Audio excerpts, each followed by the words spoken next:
सभी को नमस्कार। मुझे आज बड़ा आनंद प्राप्त हो रहा है कि एक कविता आपके सामने मैंने गाई और उसके बारे में दो शब्द बोलना चाहता हूँ। यह कविता सुर सरस्वती अर्थात सुराणां सरस्वती देवानां सरस्वती अर्थात यदि देवता लोग सरस्वती किसको मानते हैं, यह यही है। अर्थात इस संस्कृत भाषा के द्वारा, संस्कृत संस्कार के द्वारा, संस्कृत के जो कल्चर है इसके द्वारा हम माँ सरस्वती को प्राप्त कर सकते हैं। माँ सरस्वती को जानने के लिए जिन गुणों की आवश्यकता है वे सब गुण संस्कृत भाषा में विभिन्न तरंगों में विद्यमान है। विभिन्न जो ब्रांचेस से उनमें विद्यमान है, पढ़ने से ज़रूर हमें पता चलेगा। इसलिए कवि श्री गणपयो होल्लाह इस विद्वान ने बड़े प्रयत्नतापूर्वक लिखा है, प्रयत्नपूर्वक उपस्थापित किया है। जयिनी भव सुरवाणी, हे सुरवाणी आपकी जय हो। आप देवों की वाणी हो, आप देवों की भाषा हो, आपकी जीत तो अवश्य है। कौन आपको हरा सकता है। स्तवनं तव करवाणी, हम आपकी स्तवन करते हैं। जो भाषा देवताओं की है वो भाषा है, जो भाषा देवताओं की भाषा है। देवता लोग जिस भाषा से बात करते हैं वही भाषा को हम वंदना करते हैं। वंदे वंदे वंदे सुर सरस्वतीम देवानां या भाषा, देवों की भाषा सरस्वती की हम वंदना करते हैं, अर्थात संस्कृत भाषा की हम स्तुति करते हैं। शरणं त्वा करवाणी, हम आपके शरण में जाते हैं। सरस्वती के शरण में कौन नहीं जाएगा, हर कोई जाता है, चाहता है। जगति भवत्वं शुभवाणी, पूरे संसार में आप कल्याणमयी भाषा सबके लिए हो। जाति धर्म वर्ण कुछ भी हो, लेकिन संस्कार के रूप में सबके पास जाओ। इसलिए सत्य में सच बात यही है कि नेहरू जी ने कैनेरी साहब से कहा था कि यही संस्कृति है, भारतीय संस्कृति है, जिसका देन विश्व के लिए अनुपम है। तत्काल उसने कहा था, कोई लिख के नहीं लिया था, उनके मन में था। बड़े विद्वान थे, अखंड पांडित्य था, सभी भाषाओं में कह दिया उसने। संस्कृति अनुपम है। It is Sanskrit and Indian culture. It is Sanskrit and Indian culture to have great impact on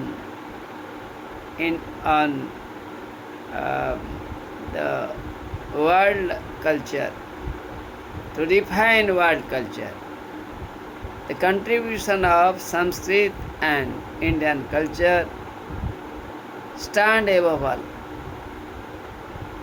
यह आप जानते हैं कि संस्कृत के बिना संस्कृति नहीं उन्नति कर सकती है, क्योंकि संस्कृति को जानने के लिए हम संस्कृत भाषा को ही लेंगे, इनके मैन्युस्क्रिप्ट्स को लेंगे, इनकी किताबों को लेंगे। पहले तो संस्कृत भाषा ही थी और तमिल भाषा भी थी, उसमें हम बाकी भाषाओं को नहीं लेंगे। जब संस्कृत भाषा ही थी मूल भाषा, सभी तत्व संस्कृत में पाए जाते थे, इसलिए महान लोगों ने संस्कृत का सहारा लिया है। इसलिए संस्कृत को हम भूलेंगे नहीं। ये श्रुति सुख निनदे, वेदों का झंकार इस भाषा में हुआ है। ये शिवद है, कल्याणकारिणी है। कविवर विलसित अर्थात कालिदास इत्यादि महान कवियों का लेख इसमें है। वाल्मीकि का है, व्यास जी का है, सभी का लेख इसमें है। यही वरदात्री है, वर देने वाली है। सर्वांगे, सभी अंग अंग में च्युति विधुरे, इसमें कोई च्युति नहीं है, च्युतियों को दूर करने वाले है, दोषों को दूर करने वाली भाषा है संस्कृत। हमारी जो भारतीय संस्कृति है या संस्कृत भाषा है, ये दोषों को दूर करने वाले हैं। नवरस कलिते मधुरे, नव रसों से यह सुंदर है।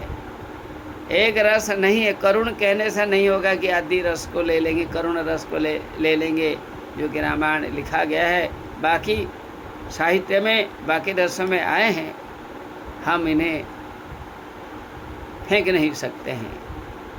खाली करुण कहने से, श्रृंगार कहने से, हमारे विवश कहने से रस हो गया, वो नहीं। सभी रसों को, 9 प्रकार रसों को हमें लेना पड़ेगा। और क्या है? काम दुघा, सभी प्रकार के कामों को, उद्देश्यों को हमारी जो संस्कृति है, हमारा जो संस्कृति है, पूरी करने वाले हैं, संपूर्ण करने वाले हैं। They accomplish everything what in our mind.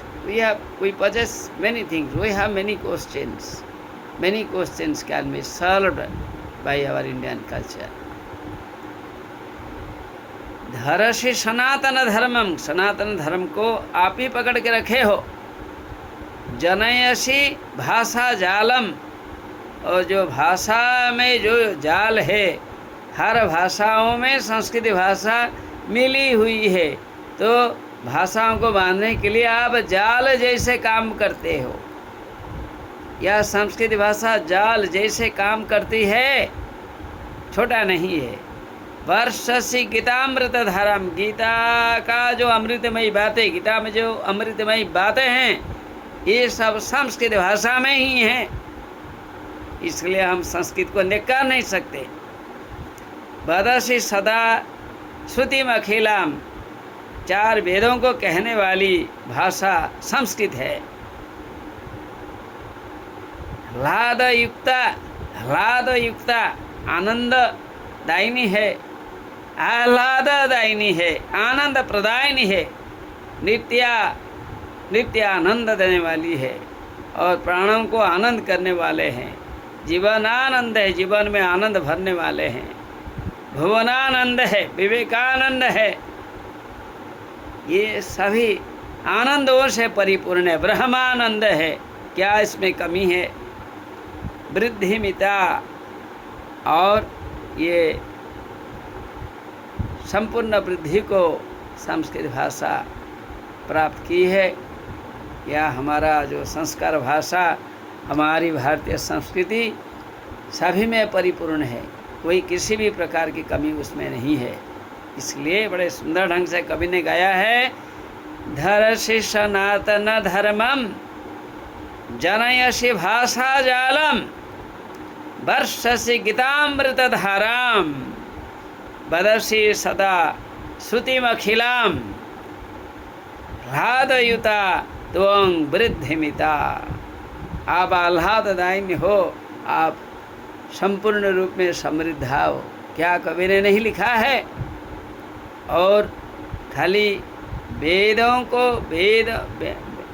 का जो आगार संस्कृत इतना नहीं है, कितने पुराण है, कितने स्मृति ग्रंथ है, कितना कथा साहित्य है, कितने व्याकरण है, सभी प्रकार के शास्त्र, संगीत इत्यादि, औषधि इत्यादि, क्या नहीं है? जितने शास्त्र है सभी इसमें परिव्याप्त है।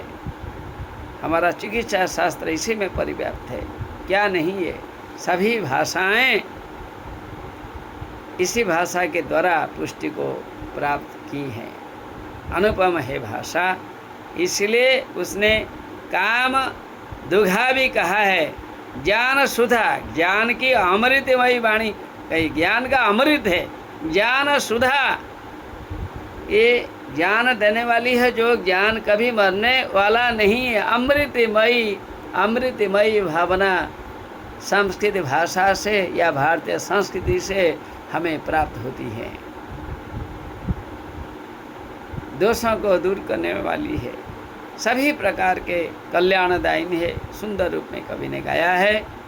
हम इसे पढ़ें, जानें और भारतीयता को हम सभी प्रकार के तत्वों को भूलकर साम्य भाव की भाषा संस्कृत को हमें पढ़ें।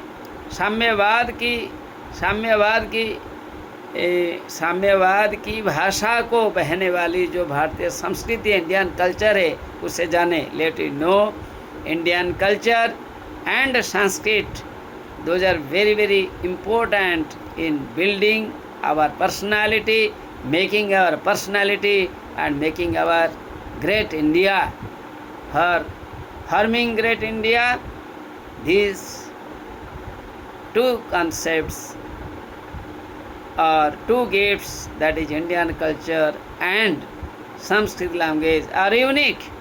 They should not be neglected by us, because Indian culture enriches our all things which we cannot call in a word, because many words are there in Indian culture. आप जो भी देखो उसमें आएगा। ठीक, ये व्यापक चीज़ है, हम नहीं कहेंगे। आप संस्कृत को जाने, भारतीय संस्कृति को जाने, यही कहना है। सभी को नमस्कार।